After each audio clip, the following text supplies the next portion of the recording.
All right, everybody, a few quick housekeeping notes real quick. We got a lot of new things starting today. The new members class is meeting here in the back, in this back room.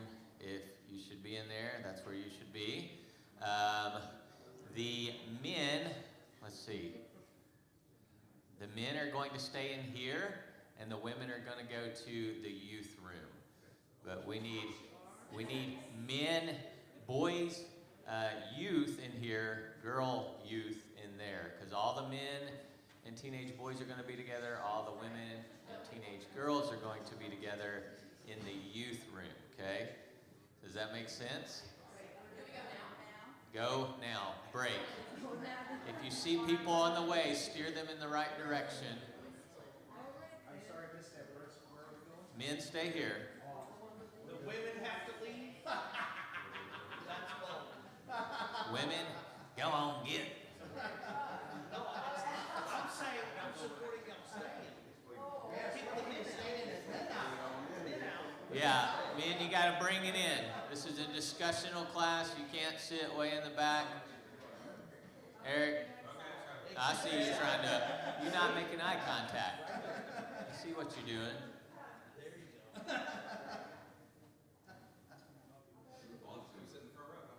Hey, we're going to try and kind of circle up because this is a conversational class. And we'll just wait a few minutes because I know that people are going to be coming in and not know where to go and all that stuff. So, yeah, as we try and do something new. Come on, outlier.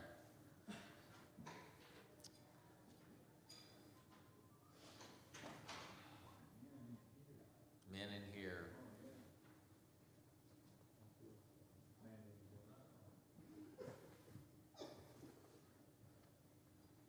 Maybe not later.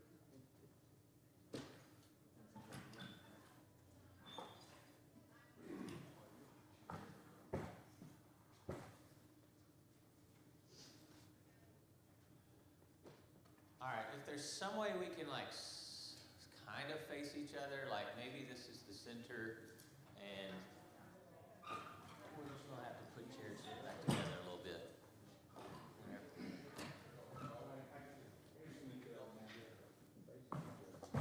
Facing each other, circle up. Boys, y'all jump in this circle because it's good to be a man.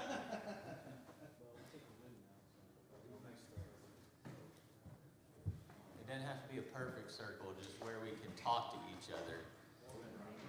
Yes. Women watching online, is there anything to watch? Yeah, oh yeah. New member class back there. Men are in here. Women are in there. If you're not going to the new member class, if you are going to the new member class, if you want to stay in here, you can, right? Yeah.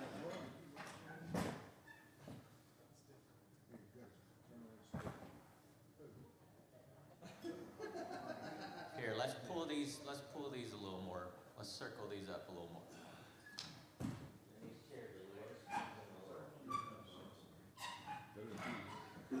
Better confused, but not much.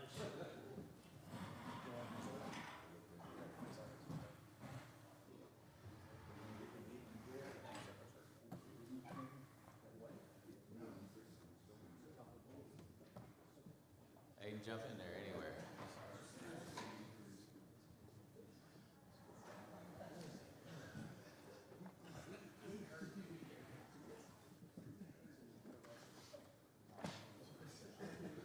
All right. I don't even know if I need mics. You're gonna watch class online. You're gonna watch the sermon.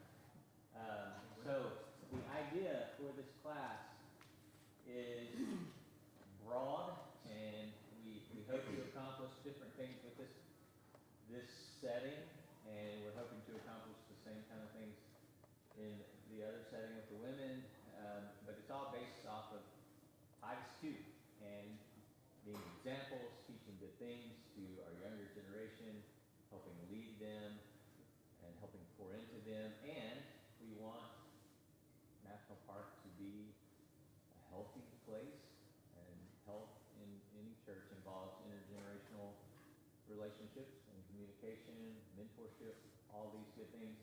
And so we're hoping that our Sunday morning structure will help facilitate that. Now, the idea behind these is that they're going to be heavily conversational, and so we want dads and sons kind of pouring into each other, but even if that's not your status right now in this class, that's completely fine. We want adults, older adults, men with long experiences in life to help pour into all of us and to help pour into our younger guys. Jill, women are in the youth room.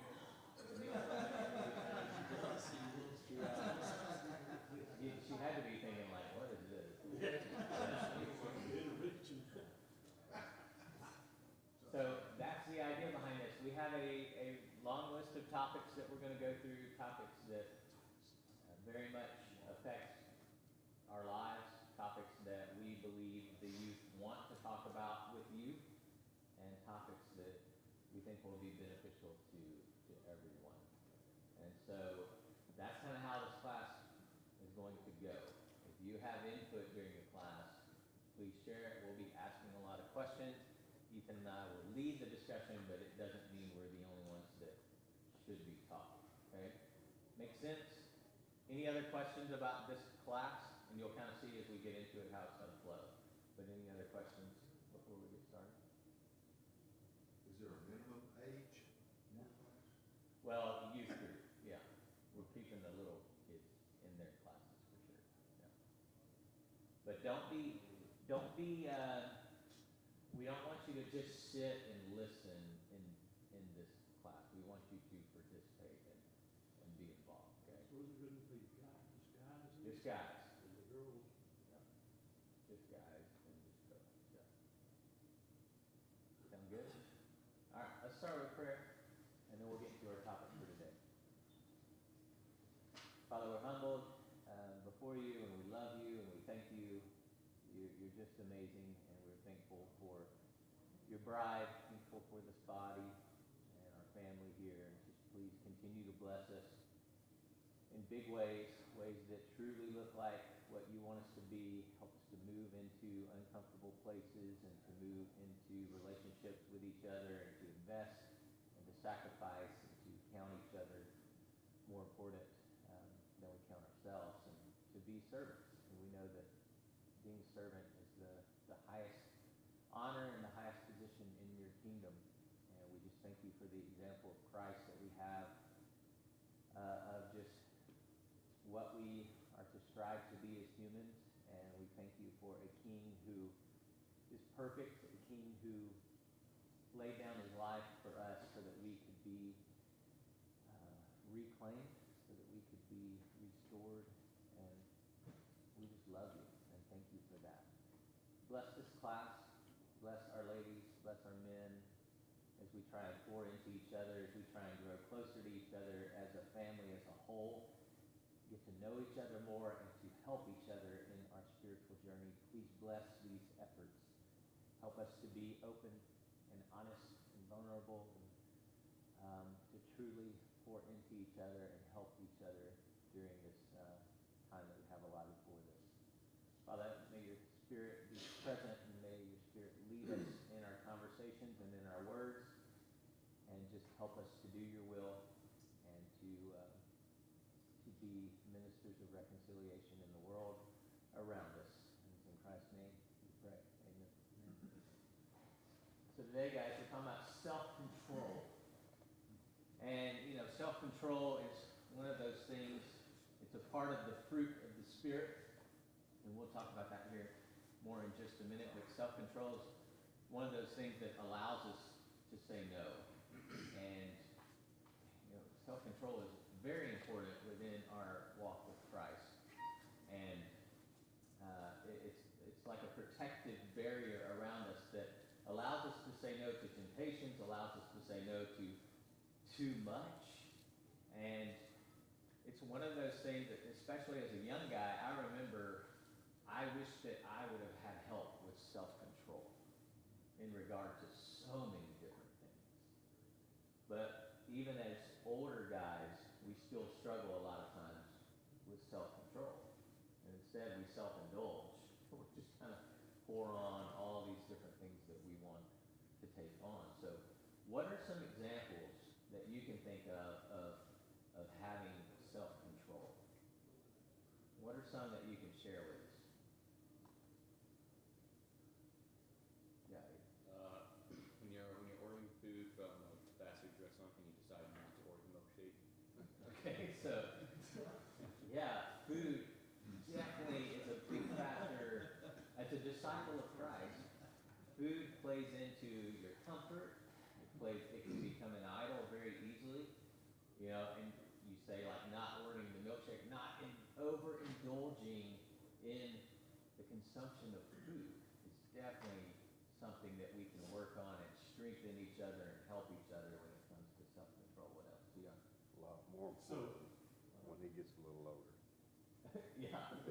Yeah, well, body-wise, for Very, very sure. good discipline So- when you get a little older.